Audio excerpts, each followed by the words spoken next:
This is A Sustainable Mind, episode 18. What I was seeing with Nurture is that so many kids had never seen some fruits and vegetables. And it's not surprising that they haven't seen jicama or pomegranates or turnips, but we're talking about some of the more basic cabbage and broccoli and cauliflower. I saw in some communities that kids just didn't know what they were, and what that meant is they were so much less likely to try it because it was like the sensory process had never begun. Welcome to A Sustainable Mind podcast, where we delve into the minds behind today's most impactful environmental campaigns, organizations, and startups, inspiring the environmental changemakers of tomorrow. I'm your host, Marjorie Alexander. Kathryn Kemp Guylay is an author, speaker, certified nutritional counselor, and coach with a master's degree in business. She is founder of Nurture, a national nonprofit that provides wellness education to tens of thousands of children and their parents. Not only is Kathryn a sought-after wellness expert, but she also hosts her own radio show on wellness at KDPI-FM in Ketchum, Idaho. Her book, Mountain Mantras, Wellness and Life Lessons from the Slopes, has won several awards and was #1 bestseller on Amazon in the snow skiing category for 2015. Now she is on a mission to help children all over the world eat more healthy fruits and vegetables of all types through her book, Give It a Go, Eat a Rainbow, which was illustrated by her son Alexander. Please welcome to the show, Kathryn Kemp Guylay. Thank you so much for having me on the show. It's an honor, and I think what you're doing with Sustainable Mind is such a great cause. Thank you for everything you're doing. Absolutely. So before we get into the book and your organization, Nurture, I wanted to start off by asking you, what was your relationship with the environment and nature growing up? Well, you're going to love this, especially since Earth Day is right around the corner. So Earth Day is April 22nd, and I was actually born on the very first Earth Day. Oh, wow. So I'm going to give away my age, but I was born in 1970 on April 22nd. So I grew up, all my great aunts and my grandma, they all called me the Earth Baby. And I spent a lot of time with my grandma and her sisters, and they were, they had been through the Depression, they had been through, the World Wars, and, they really knew how to they were like Native Americans, right? They could use every part of an animal. They made their own Polish sausage. This was in the suburbs of Milwaukee, in a small suburb called South Milwaukee, and they made all of their own food, and they used all of the things that you can possibly imagine until there was really no use left. So had a huge there was a huge impact on my early life just hanging out with my amazing grandma and her sisters. That's awesome. How has growing up like that impacted your lifestyle as a mother? It's interesting because I think if there was ever a point in my life that I sort of lost touch with being an earth conscious living person, it was when I became a parent. Because I always felt like up until that point I was very thrifty. I followed a lot of the advice from my grandmother, and my mom was very thrifty, and we always used all of our leftovers. When I was listening to your show about food waste, and by the way, I'm a huge fan now of Ugly Fruits and Veg. But I never waste anything out of my kitchen or out of my pantry, out of my refrigerator. I always was taught to use that, whether it's, making banana bread when the bananas get soft, or, making soups when you've got things that you just have to throw into a pot. But it was when I became a mom that I felt the excess of our society weighing on me. All the plastic and the batteries and the crazy stuff. And I think that was really, I kind of had to walk through the fire to get to the other side and realize how bad our society has become. They say that the 3 events that really change a person's life or makes you look at the world differently is the birth of a child, the death of a parent, and getting married. So I suppose that definitely impacts really all aspects of our lives, especially when it comes to how we interact with our environment, how we are as consumers, and how we are with sustainability and nature in general. So that actually doesn't surprise me, but yeah. Yeah, and it's interesting too because from a career perspective, it was a 180 in terms of where I was headed. I had graduated with my MBA. I was in the business world. I was, flying around the country and around the world working on projects, really just in, corporate USA.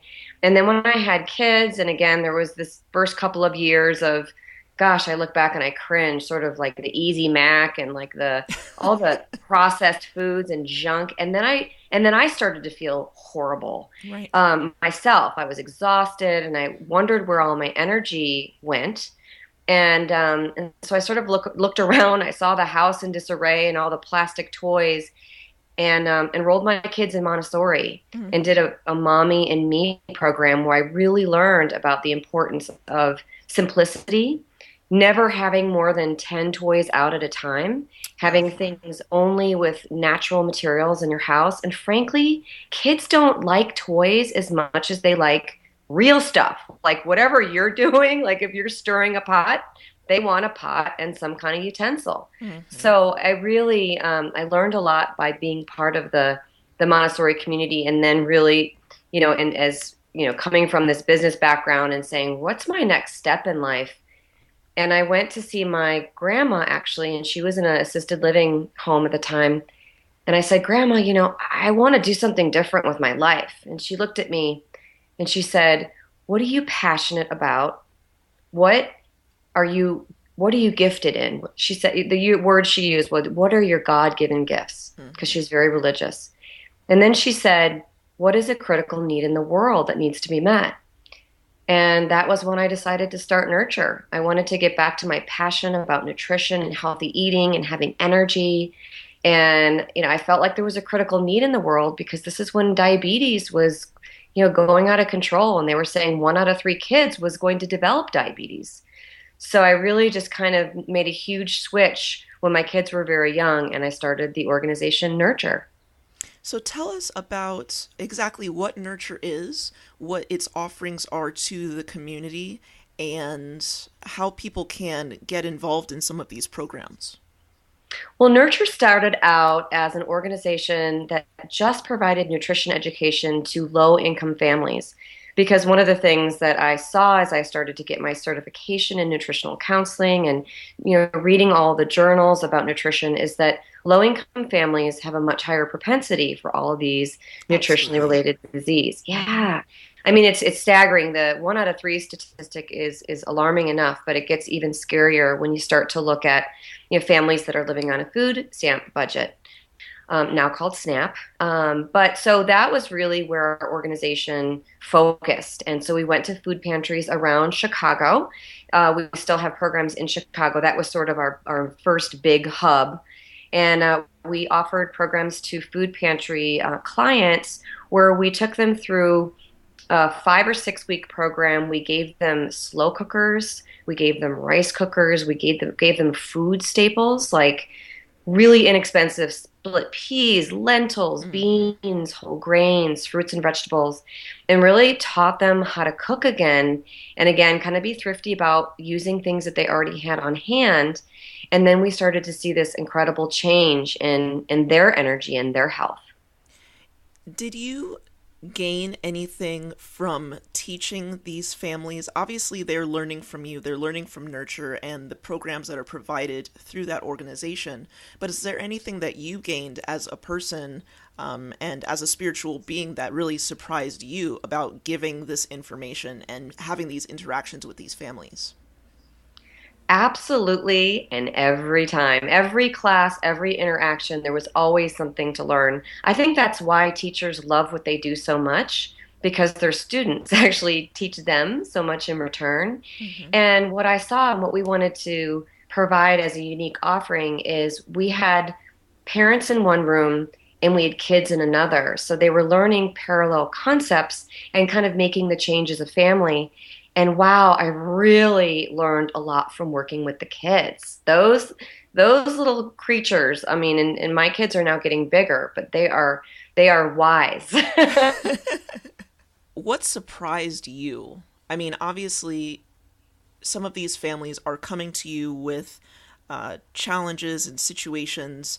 where their finances were not necessarily in a position where they could, or they think that they could, go out and buy healthy meals for their families. So they're resorting to packaged food, super processed stuff. Is there anything that kind of surprised you that they said or told you or admitted to you? You said that you put the children and the parents in different rooms, which I guess in my mind I was kind of assuming that they were being taught as families in one room. But is there anything that anyone ever said that really surprised you? Like, oh, that's interesting that they said this. I wonder if they would say that if their child were present or if their parent were present. Like, what are the interesting interactions that you had with the kids and the parents in the classroom? Well, what was so fun is that we would really get into detail with the parents around nutritionally related disease but in a fun way. I mean, nothing, never negative, never judgmental or any kind of shame. You know, we never told people not to eat things. Mm-hmm. If they asked us questions about, hey, can we talk about some of the consequences of drinking soda, we would tell them. But our approach was always additive as opposed to being taking away things. Right. So having the parents in one room was helpful to kind of get into the nutritional information, whereas the kids, it was more about, you know, fun and games. But yeah, there was a method to the madness around this fun and games, and we were building rainbows of fruits and vegetables and teaching them how to create a complete breakfast. And then we would have the kids come in and present to the parents what they did, what they cooked, what they learned. And that was probably the most fun part of the program. But as far as the most surprising thing, you asked what surprised me the most as we really got into these programs. Really the big thing that surprised me the most was how big a need this is. We are talking about a bottomless pit of need in terms of really actionable tools that will help people overcome the challenges of time. I just don't have enough time to cook.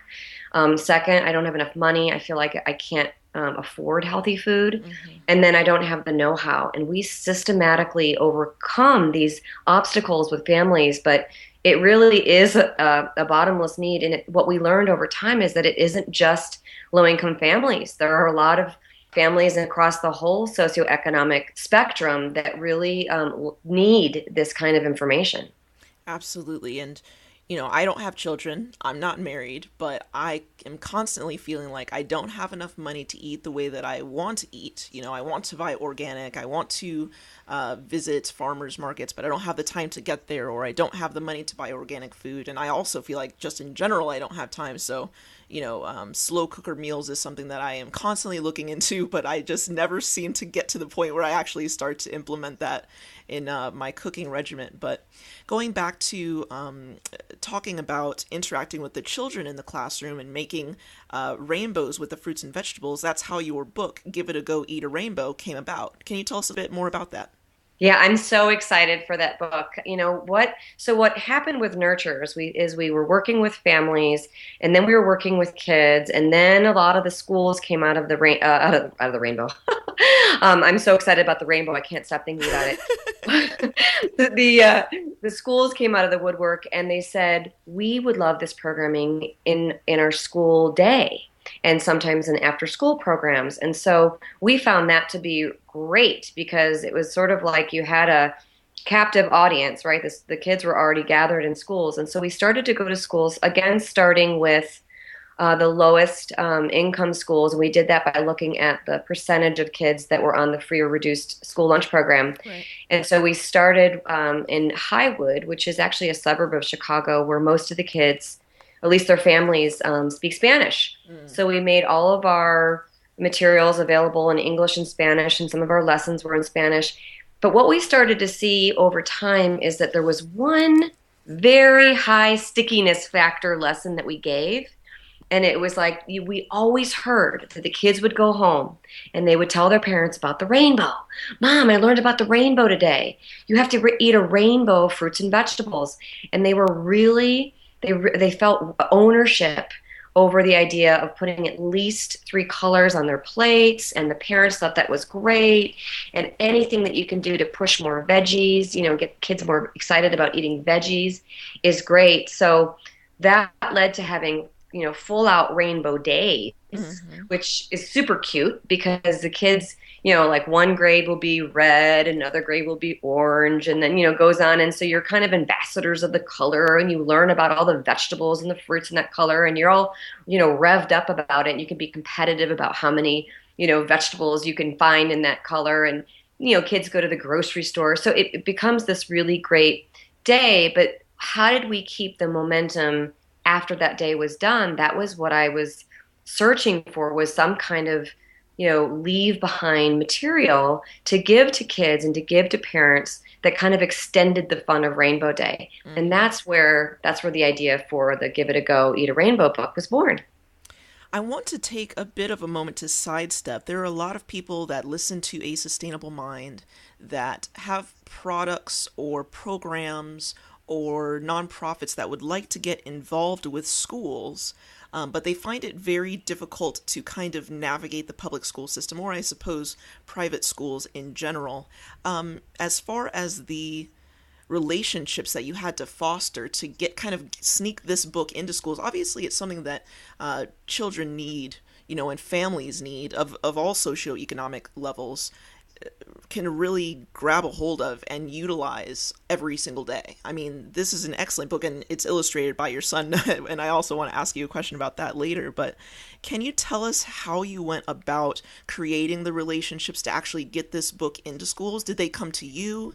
Did you go to them? How did you approach that whole process? Well, that's such a great question, and I really hope that the answer that I give can really help other organizations and individuals to get into schools, because it is tricky, and there is a certain way to do it, and there's certainly a way not to do it, and that's to come in and say, that anyone's doing anything wrong, and that, there's this outside solution that needs to be brought in. Mm-hmm. It's definitely a soft approach that we used with Nurture. And what we have to recognize when working with schools is that they already have so much on their plates. Right. Teachers have so much on their plates. They can barely get through all the requirements. So the trick is to look at something that's already in place and then come in with a collaborative attitude that says, I'd love to support what you're already doing. So I'll just give you an example. The first school that we worked with was called Oak Terrace in Highwood, and they had a grant from the USDA. It's a fresh fruit and veggies grant, which is fabulous. It's a high value grant that gives the school money to spend on fresh fruits and vegetables that they can serve during schools. And the school nurse was the person that administered the grant, and she really wanted to keep that grant going. Mm-hmm. And so we learned about that, and we sat down with just sort of a open-ended meeting with her and the principal, and we said, how can we help you? How can we help you to meet your goals of continuing with that grant? And they said, well, could you come in and support? Sometimes the kids don't want to eat the vegetables. So is there anything that you could give us that would make them more excited about eating the vegetables? Because we don't want to waste them. And right. So that was sort of, I think that's the best approach, is really to come with an open mind and say, how can we help you do what you're already doing, recognizing that there's already so much on the plates of schools. Absolutely. And because there is so much on their plates, and a lot of the funding is being taken away from arts programs and music programs, and there isn't enough bandwidth to accommodate the things that every child, every person needs, such as nutrition, it's great to have organizations or people that have programs to come in and be able to offer these things to schools, because they just don't have enough bandwidth to do it themselves. So thank you so much for that information. You make great points about, the relationships that you need to foster to get in, and, not to put down what they're doing, because like you said, they already have so much on their plates, but to really just come in with an open mind and ask how you can help. So that's excellent information. Thank you so much for that. Yeah, and there would be one more thing I would say, and that's that the school day is already so packed that sometimes after school programs are a great entry point for getting started. So you might just ask what they're doing as an after school program, and sometimes they just have open gym or, something that's less structured, and you can say, hey, maybe here's a quick video, something, showing that the kids are having fun and it's educational but yet fun for the kids. because kids do like to blow off a little bit of steam after school. But Right. that's another really great place to start in terms of getting started with schools.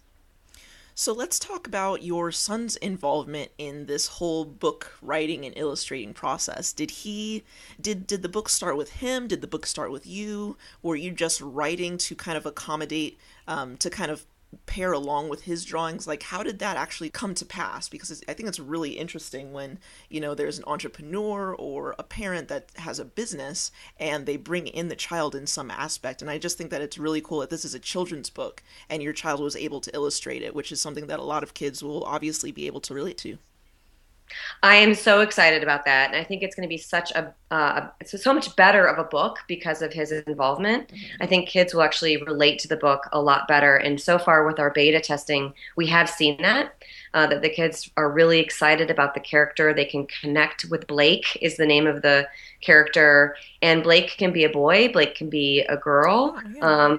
It's really sweet. My son Alexander just sort of drew Blake in a way that actually multi ethnicities, because there's not really you can't really tell what color Blake's skin is, and his hair or her hair is sort of this in between length, and the clothing is blue and green. So it's sort of, it allows and as an illustrated character, allows the reader to kind of make a connection that I don't think would have happened, say, if we had used a child model or photography of children, but on the photography thing, what happened in the process of coming up with this book is that what I was seeing with Nurture is that so many kids had never seen some fruits and vegetables, and it's not surprising that they haven't seen jicama or pomegranates or turnips, but we're talking about some of the more basic, cabbage and broccoli and cauliflower. I saw in some communities that kids just didn't know what they were, and what that meant is they were so much less likely to try it, Right. because it was like the sensory process had never begun. So with Nurture, we always said, if you don't want to take a bite, we don't force kids to try something. What we do is we ask them, to look at it and then maybe smell it, right? And that begins the sensory process of getting used to something.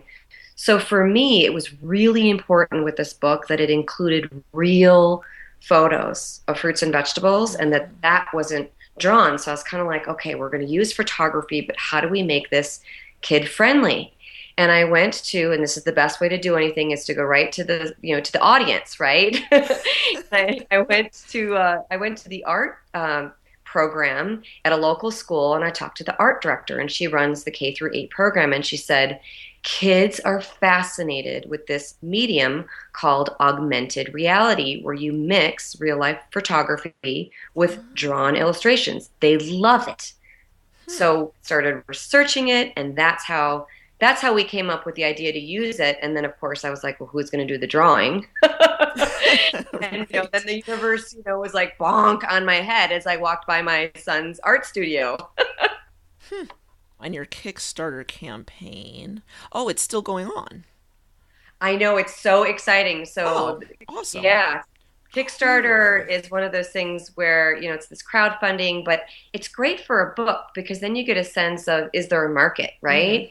And I think that's really important before you launch any product, is to get a sense of the market.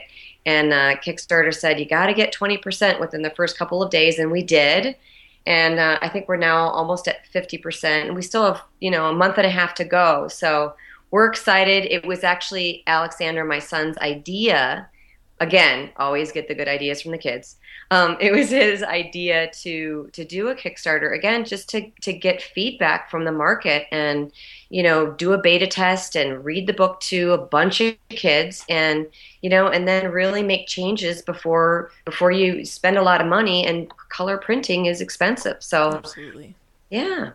Yeah, this book is really beautiful. I mean, the cover is beautiful, the illustrations are beautiful, and you really have some awesome rewards and perks on your Kickstarter campaign. So the campaign is active through June 1st, 2016. So if you guys are listening to this in May 2016, definitely go and check out the Kickstarter for Give It a Go, Eat a Rainbow, and that is a hard copy book, and you guys can get signed copies. So that's actually pretty exciting. And I will just say on the Kickstarter, the thing that has been the most popular Hmm. is actually we've offered some original illustrations, and those are going like hotcakes. Yeah. And I've also offered some consultations and also a whole digital, like a thumb drive of resources around putting on your very own Rainbow Day. So if in that first part of our conversation, if somebody was listening and said, "Ooh, how do you actually do a Rainbow Day?" Hmm. We're making it kind of a multimedia thing where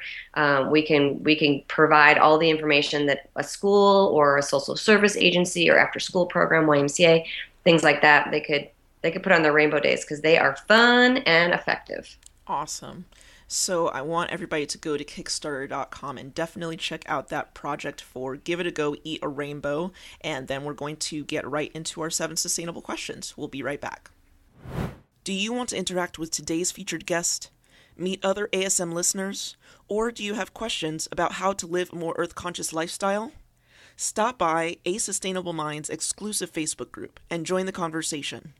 Past guests, leaders in the sustainability movement, and listeners just like you are discussing the latest environmental news, sharing resources, and just having a great conversation. I'll see you there. Now, back to the show.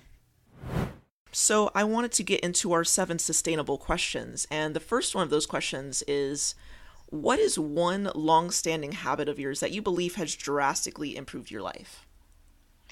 Well, that's an easy one, and I encourage everybody to follow this advice. Get outside every single day.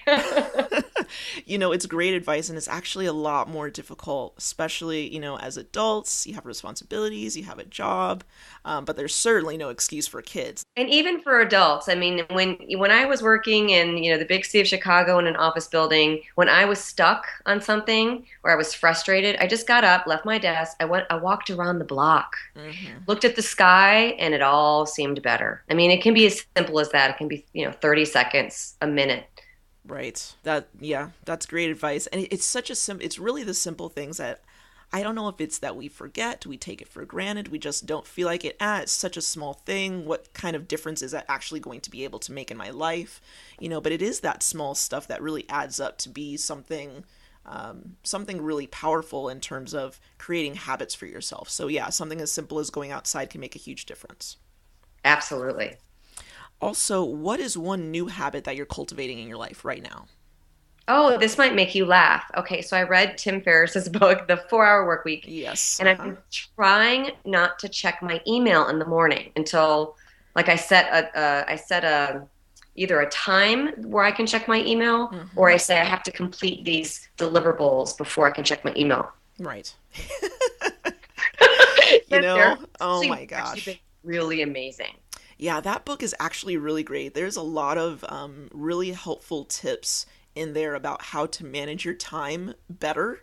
And I've actually started at my job not checking my work email for like an hour unless I see something in there that's really, really pertinent that I need to get to right away.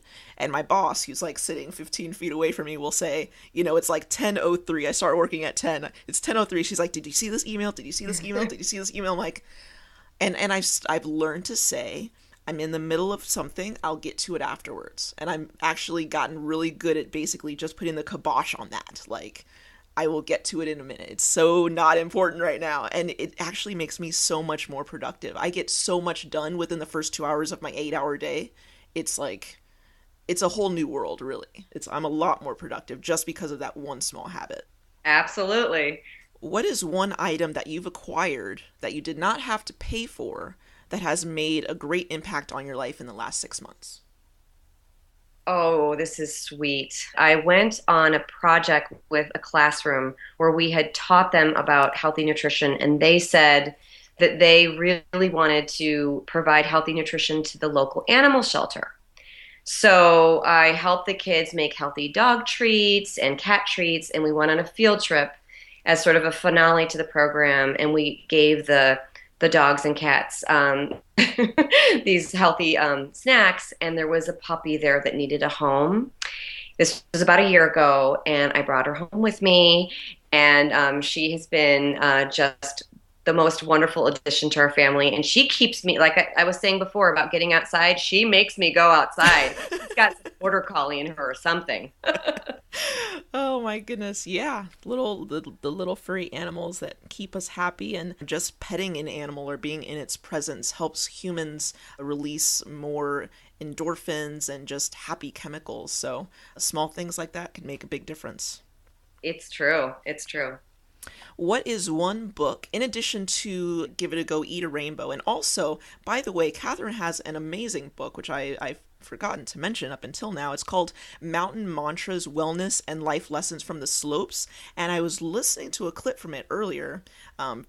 Like I was mentioning to you before we started this interview, you are one of the first independently published authors that is actually reading your own book and having it available as an audiobook, which is so important, especially as podcasts are becoming popular. People are starting to listen to everything, and to have a book available both in print and in ebook and in audiobook is so important. Actually, can you tell us a bit about that book? Sure, absolutely. And I will say about the whole audio thing is that what's so fun, and this isn't a Jack Canfield principle, he's the chicken soup for the soul guy, Yeah. but he talks about how you can turn your, whether it's your commute or if it's your hikes or your walks or any time that you're, that you're being a little distracted is okay. So maybe not like a heavy duty commute, but I use my walks and my hikes as education time. And I think that that's really important for people to know, that there are podcasts, there's so many podcasts, there's so many incredible interviews that you can listen to. Why not use that time to not just be good to your body by moving it, but also be really good to your mind. Mm-hmm. And with the Mountain Mantras book, that's just it's an interesting, fun take. It's been very successful in mountain communities because, it has that sort of high stickiness factor. But it's interesting, too, in places where there are no mountains. People have written me and said, because it's about overcoming fear and using positive psychology to do much more than you think you're capable of, people have written me and said, I was able to go on my very first scuba dive because I read your book. So it's really just a book, again, about positive psychology and about overcoming fear, but just kind of also taking personal stories from my life, a lot of times making fun of myself, and people have told me they just laughed out loud time after time about some of the things that have happened.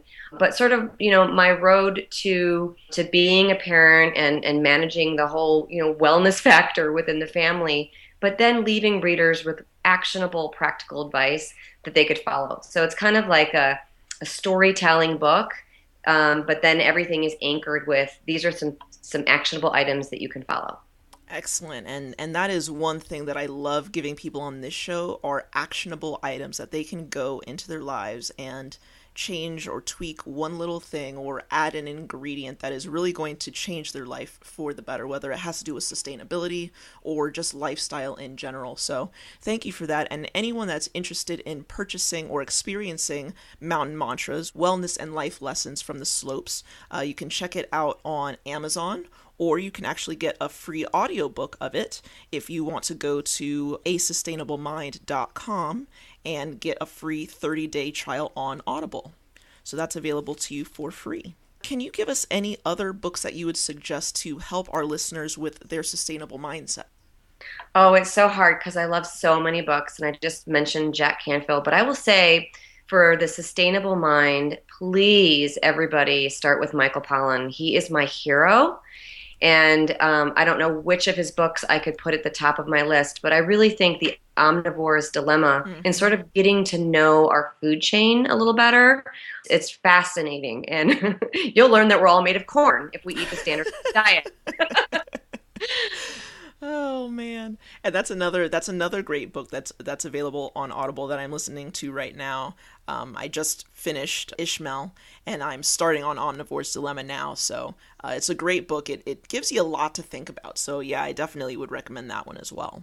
So good. Everything he's written is fantastic. It's simple, it's actionable, and he's just a great guy. Do you have any internet resources that you would suggest to our listeners?